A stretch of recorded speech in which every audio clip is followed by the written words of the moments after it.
Hey guys, I am back. It's time to restock on some soap dispensers. So I thought I'd bring you along while I made these, and I would like to talk a little bit about selling products today. So let's get into starting the soap dispensers here. I have these agate stones that I got at one of the last vendor markets I was at from a different vendor.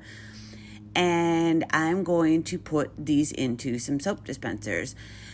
And then I have this soap dispenser that I had started and I want to finish it today. So I'm going to start by splitting out some of my Unicorn Art resin. And then I'm going to put in my Let's Resin alcohol ink. I'm just going to put a few drops in here. I've tried to match the colors. That one is a caramel color. And I'm going to start with the lid as usual to make sure that I have the lids the same color as everything else. So when I'm doing farmers markets and other vendor events, I really like to go around and look to see what other people have and see what I might be able to use in my art. I love supporting other small businesses. So when I'm there, I always try to see what I can find. And a lot of times the vendors would give discounts to other vendors that are selling there. I also do this. It's just a really nice way to give back and to honor the other people that are putting their blood, sweat, and tears into their art. So here I am doing the purple, also just matching that lid to the rest of it. And I'm going to just do this for every one of them, go through and put whatever color it is on the agate stone. I'm going to match it with just a little bit of the resin, and that's just going to be my first layer. So while I'm doing all of this, I wanted to talk about sales also. I sell on Etsy and at vendor markets. Both have been pretty good for me. But one thing I have learned is that they are two totally different beasts. At my vendor markets, I sell a lot of the smaller items, the bookmarks, page holders, things like that. But on my Etsy account, I sell mostly soap dispensers. So I'm saying all of this to say, basically, find your niche, what you like to make, and what you can find that sells is what you should do. I really like making these soap dispensers. They do very well for me on Etsy, but for some people, other items like trays or other specialty items, tables, clocks, those things do very well for them. So yes, the market is pretty flooded with a lot of resin artists, but if you find one thing and you perfect it and you do really well at it, it is going to sell. So that is what I do for my Etsy. If you ever look on my Etsy account, you will see it is 95% soap dispensers because that's what I sell there. But when you see me at a market, you're going to see a lot bigger variety. I do also have some of my soap dispensers there, but they don't sell that well at the markets. The other things do. So you really have to kind of find your niche and what's going to sell in your area. I see a lot of questions of people, what do you sell your items for? How do you market them? How do you put them up for sale at vendor markets? And it changes from area to area. What may sell in my area for one price may sell in a different area for your price. Never undersell yourself. Always make sure that you are pricing your worth. I hope that makes sense because a lot of people underprice themselves. And I hate seeing it because when your work is beautiful, you should sell it at what it's worth. So this last soap dispenser that I'm doing right now, I am putting some rose petals that I had dried from a previous project. I'm using the extra petals in this soap dispenser. I had already done a small layer of a blue color when I had it tilted to the side. So the blue is on the one side and then the rose petals are going to be on the other. I'm hoping it really showcases those rose petals. So this one I'm going to fill up almost all the way to the top with resin, and then it'll be ready for the bottom layer. So I'm going to set that one aside. But kind of back to selling, I really, really encourage people to find their niche. If you have the space and you love making the tables, then perfect that.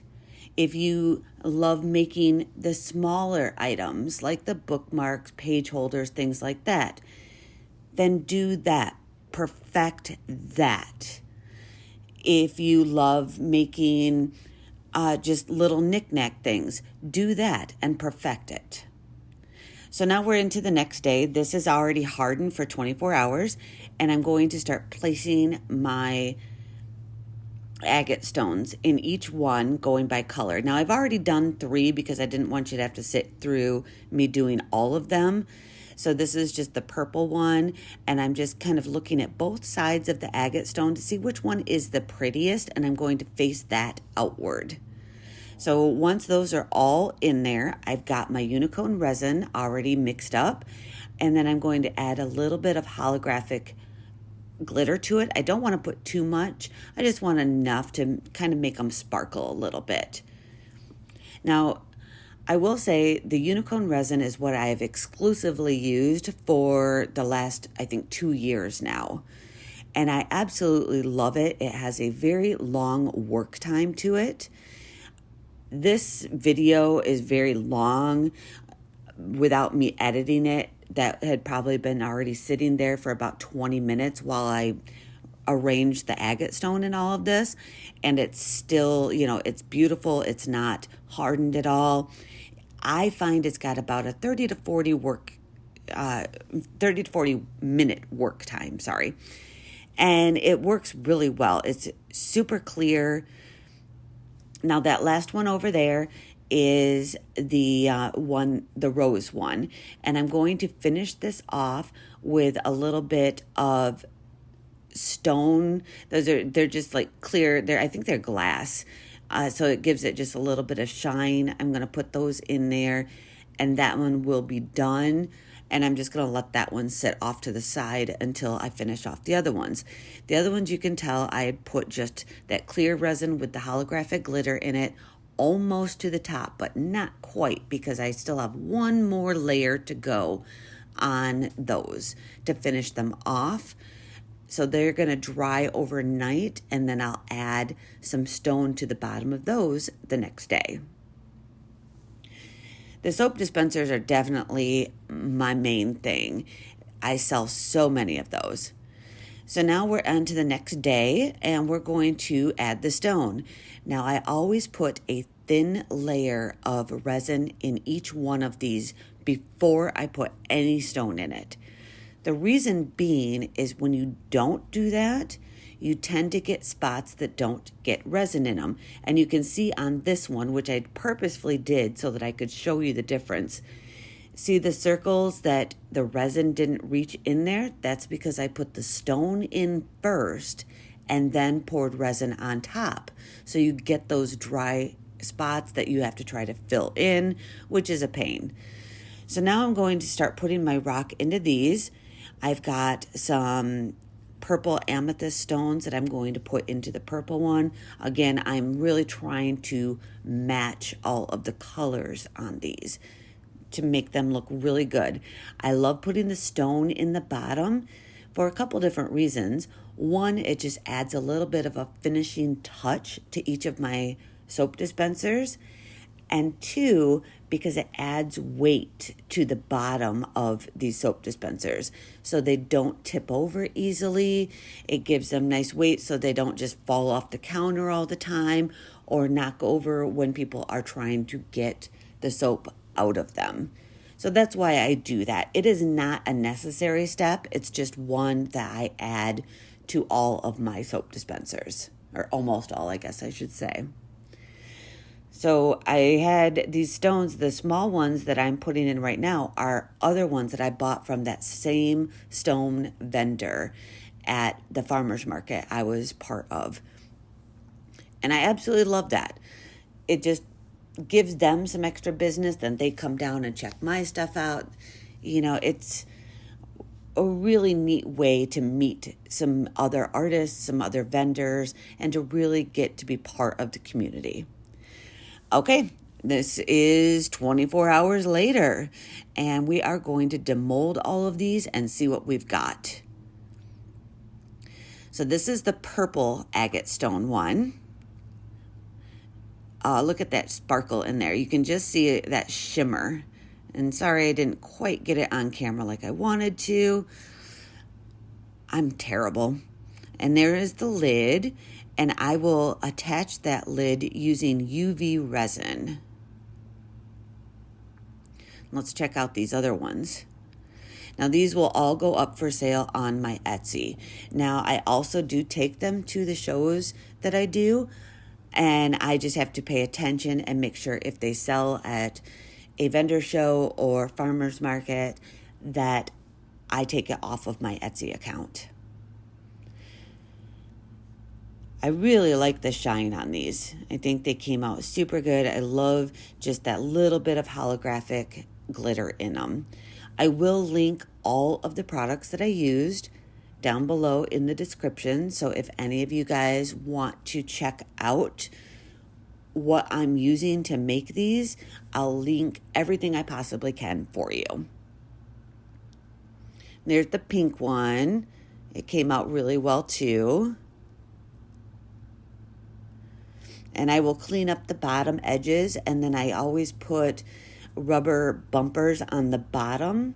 They're non-slip bumpers that makes it so they don't slip around on people's sinks and counters. It's those little finishing touches like that are not expensive to do, but they add that little bit for your customers. If you are intending to sell them, or even if you're giving them away or using them yourself, it's just those little finishing touches that make a lot of difference. That's what's going to bring back those repeat customers, things like that, when they see the quality, the time, and the energy you put into it. Now, this one is the rose one, and I actually forgot to take a finished picture of this one, and I'm so sorry for that. And it already went to its forever home, so I don't have a way to take a picture of it for you. But it did come out really well. I love that blue background that was used. I used the Mayspring mica powder on that one. Sorry, lost my brain there for a minute. And I ended up putting a clear lid on that one instead of the other one. So here they are. They are finished. They're ready to go to their new homes. I absolutely love how they all turned out. If you guys have any questions, please don't hesitate to ask me. If you like it, give me that thumbs up and subscribe, and I'll see you guys next time. Have a great day.